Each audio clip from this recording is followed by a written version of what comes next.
Your fingers stop working before your mind does. That's the first thing to understand about cold. Not your brain, your hands. At a certain temperature, your blood pulls back from your fingers to protect your organs, and the tools you need to save yourself become impossible to hold. No lighter, no matches, no pile of dry logs waiting by the door. For most of human history, this wasn't a survival show premise. This was Tuesday. For roughly 300,000 years, your ancestors faced winters that would kill most people alive today within hours. And they didn't just survive them. They thrived through ice ages that buried entire continents. How? The honest answer is that fire wasn't something ancient humans made on the spot. It was something they never let go out.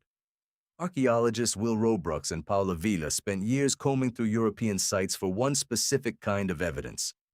Not fire, but habitual fire. The 2011 study didn't just look for burned bone or charcoal. It tracked whether fire showed up again and again at the same sites, layer after layer, for thousands of years. What they found reshaped how we think about survival. Fire wasn't a lucky spark. It was infrastructure. Here's the part that surprises people. Starting a fire from nothing, using friction or sparks, is hard. Genuinely hard. It takes dry tinder, dry wood, patience, and skill that takes months to learn. In a wet, freezing landscape, that combination almost never lines up naturally. So ancient humans didn't rely on starting fires from scratch every time they needed one. They carried fire. Picture it. A small group moving across a frozen plain. Someone carries a smoldering ember wrapped in bark or a slow-burning fungus, tucked inside a hollowed piece of wood. It glows instead of blaming. It travels for hours. When the group stops, that single coal becomes the seed for the night's fire. Lose that coal, and you don't just lose warmth. You lose the accumulated effort of an entire lineage of people who kept it alive before you. This is why hearths mattered so much. Not as decoration, as inheritance. Then there's Ötzi.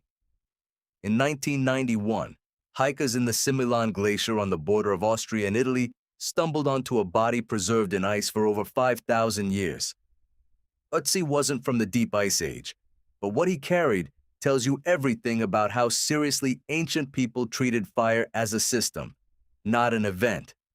Among his belongings was a small pouch containing pieces of a fungus called true tinder fungus, along with pyrite, a mineral that throws sparks when struck against flint. This was a fire-starting kit, portable, redundant, carefully maintained. Notice what that tells you. Even 5 millennia ago, fire starting wasn't a talent people relied on in the moment. It was a toolkit, prepared in advance, carried everywhere, checked and replenished the way you'd check a phone charger before a trip. So let's reconstruct the night. The sky has gone the color of a bruise. Wind cuts sideways across a valley studded with ice. A small group huddles inside a shelter built from mammoth bone and hide, packed tight against a slope to block the worst of the wind. In the center, a fire built hours ago has burned down to coals, banked under ash to keep it alive through the night without consuming all the wood at once. Someone wakes every few hours, not out of worry, but out of habit, to feed it a few more branches. The fire isn't roaring. It's surviving, too, just like everyone around it. Children sleep in the middle, farthest from the cold edges. Adults rotate positions through the night, the ones nearest the entrance taking the worst of the draft. This wasn't improvised. It was learned, tested, and passed down, the same way you might learn which side of the bed keeps you warmer. Here's the counterintuitive twist. You'd assume the ability to make fire on demand was the real survival skill.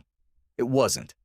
The real skill was fire management, knowing how to bank coals so they'd survive till morning, knowing which woods burned slow and which flared fast, knowing how much airflow a shelter needed to keep smoke from choking sleeping bodies without letting all the heat escape. Anthropologist Richard Wrangham has argued that this relationship with fire didn't just keep humans alive.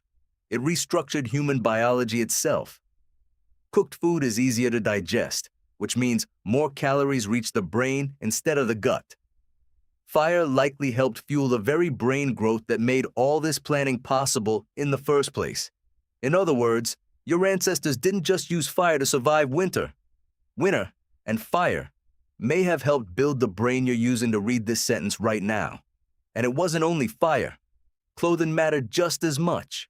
Archaeological evidence of eyed needles, some dating back over 40,000 years, tells us ancient humans weren't wrapping themselves in loose hides.